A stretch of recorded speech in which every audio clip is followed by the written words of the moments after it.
Bueno, seguimos con este bloque teórico de Pacheco Reid. Pasamos al texto de Reid, que yo le decía es el más interesante de los dos, porque sobre todo pone en cuestión esta idea de cristalizar determinadas definiciones para pensar el cuento moderno, ¿no? Que es el cuento de avanzado del siglo XX, podríamos decir. Él parte ahí de tres supuestas cualidades del cuento, ¿no? El cuento produce una impresión única en el lector, se concentra en una crisis y tiene una trama controlada por el autor, ¿no? Estas serían como ciertas ideas que están cristalizadas con respecto al género, y Reid dice, bueno, esto no es tan así, tal característica en la práctica no la vemos, en algunos cuentos de cuentistas completamente reconocidos no funcionan de esta manera, entonces las termina poniendo en cuestión. Entonces, vamos a ver cómo va discutiendo cada una de ellas y hacemos un cierre ahí con algún elemento que me parece interesante que él trae a colación. Entonces, la primera, produce una impresión única en el lector. Bueno, tiene que ver con esta unidad de efecto y con la economía de medios que un poco leíamos en Pacheco.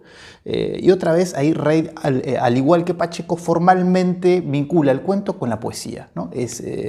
No debe sobrar nada, es un género donde no tiene que sobrar nada, ¿no? Y ahí recupera también determinadas ideas del decálogo de Poe.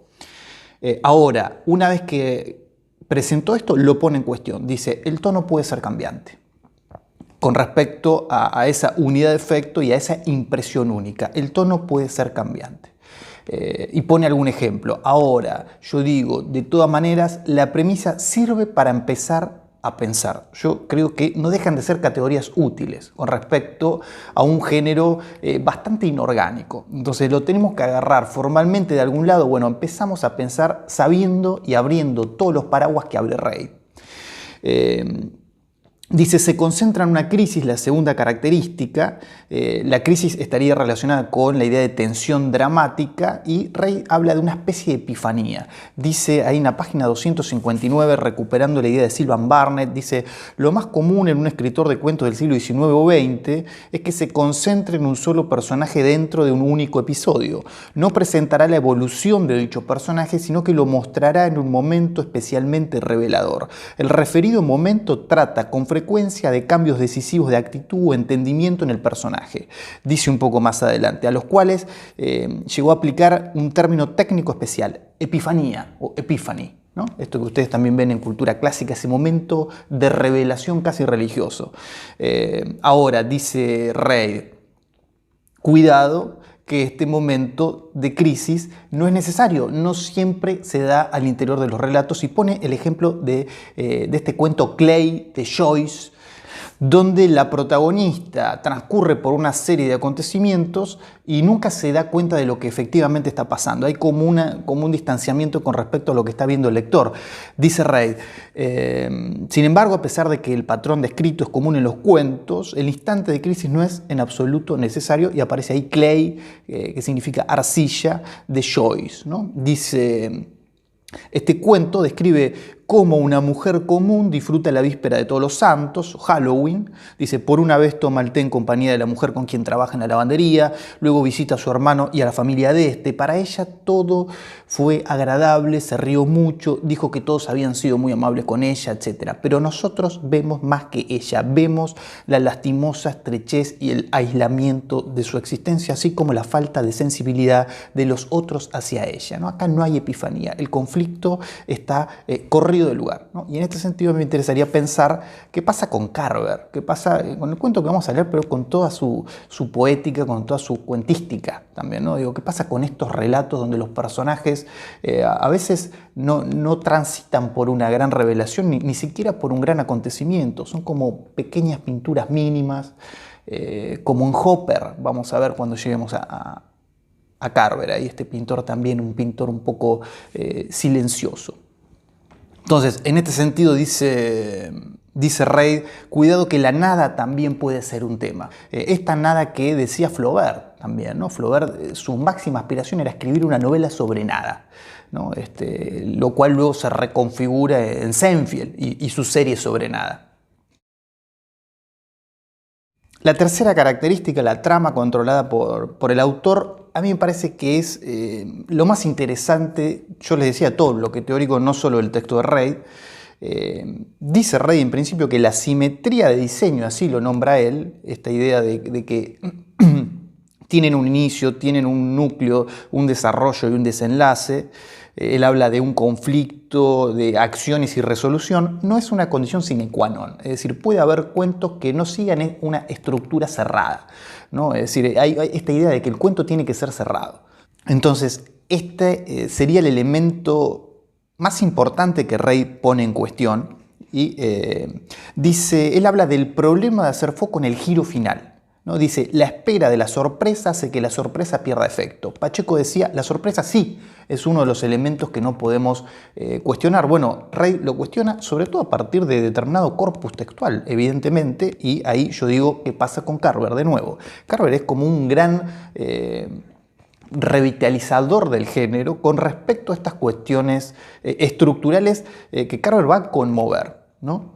Entonces, esta idea de que los cuentos tienen que hacer especial énfasis en los últimos fragmentos es interesante para pensar a Carver y a Salinger, ahora sí en la selección que estamos proponiendo dentro de la materia, ¿no? Es decir, yo creo que a partir de determinado momento histórico, esta estructura que Reid está cuestionando apareció cuestionada por los propios cuentistas. Entonces nosotros, avanzado el siglo XX, por eso decía yo aquello, estamos acostumbrados a leer cuentos que terminen de manera bastante abierta, que no estén cerrados, que no tengan esa estructura cerrada que corresponde con cierta estructura clásica. Entonces, Carver no nos conmueve tanto con respecto a esa ruptura formal, aunque un poco sí, dependiendo de dónde lo vemos. Yo a Carver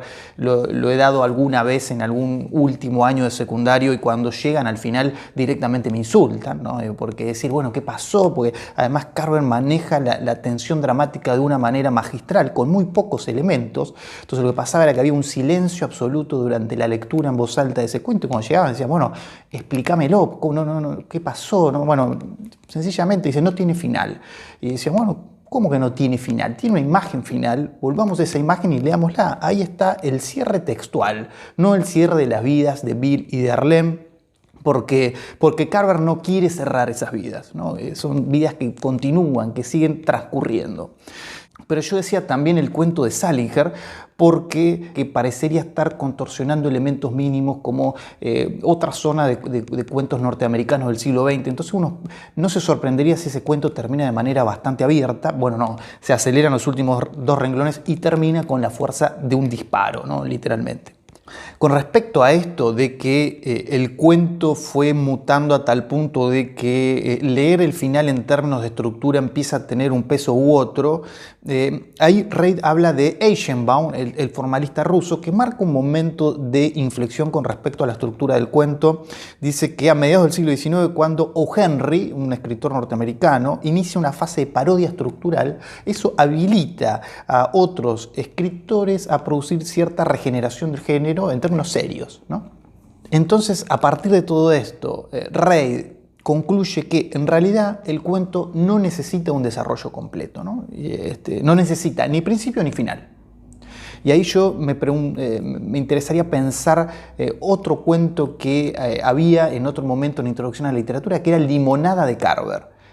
¿Qué hacemos en términos estructurales con ese texto? ¿No? Es decir, no tenía principio, no tenía final, era como una pequeña postal de un padre lamentándose por su hijo muerto que lo había mandado a buscar la limonada, los limones para hacer limonada. No era mucho más, era como un fragmento en prosa que no era un poema efectivamente porque no estaba escrito con la lógica de la poesía, pero carecía de todas estas estructuras tan rígidas que se le intentan imponer al género. En esta línea me parece interesante, hay una cita que recupera Reid en la página 265, de Chekhov, que dice para él sus cuentos son solamente la parte del medio. Eso me parece interesante para pensar, sobre todo aquellos ustedes que les interesa escribir. Si alguien está escribiendo cuento, bueno, acá Chekhov pone una recomendación para que el cuento tenga determinada eficacia formal.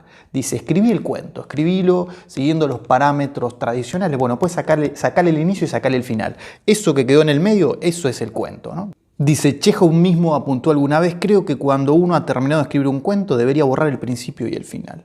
Esto, dice Reid en la página 266, ahí arriba, dice, esta idea de Chekhov se volvió una tendencia en el siglo XX. Por eso yo pensaba, a partir de estos elementos, abordar a Carver y a Salinger, que tienen estructuras muy distintas. Pero artes poéticas que no están tan separadas con respecto a cómo construyen Vecinos y cómo construye Un día perfecto para el pez plátano. Ahí, hasta llegar a ese momento final, los dos contorsionan cierta trivialidad. Bueno, el desenlace es muy distinto en ambos.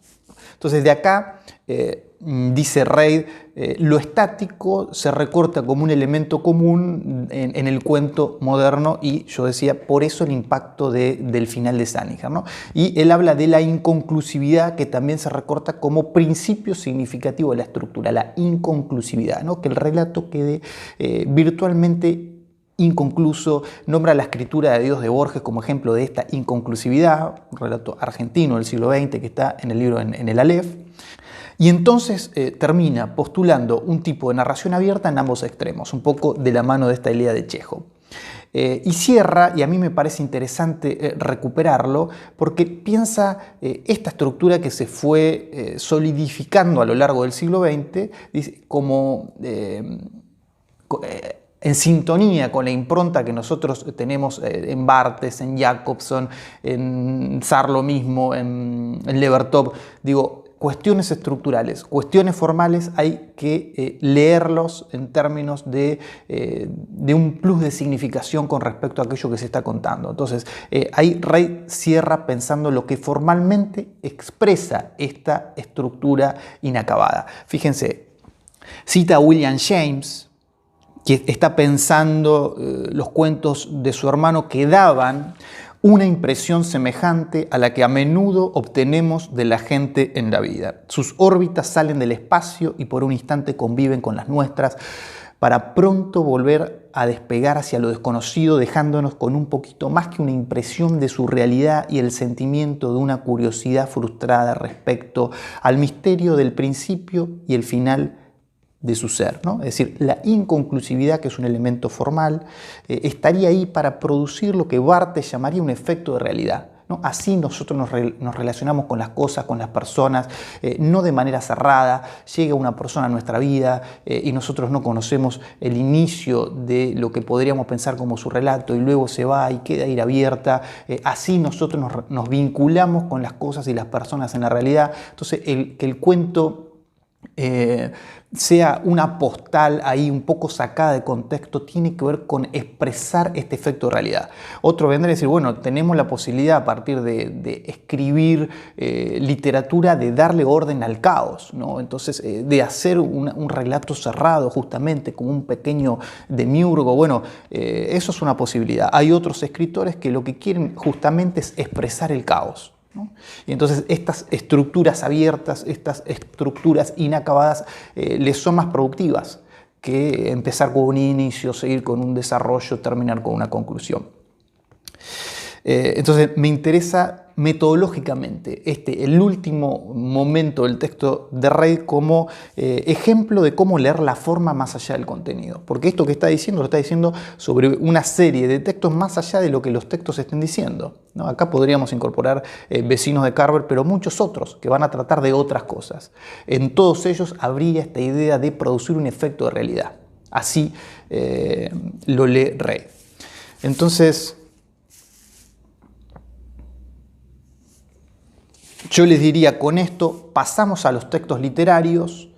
El texto Vecinos de Carver, Un día perfecto para el pez plátano de Salinger, y que ustedes lo lean con esto en la cabeza, es decir, pensar qué tipo de estructura tienen ambos relatos, cuál fue el efecto de lectura en cada caso, y pensar por qué ¿no? A ver si eso tiene que ver con aquellos elementos estructurales.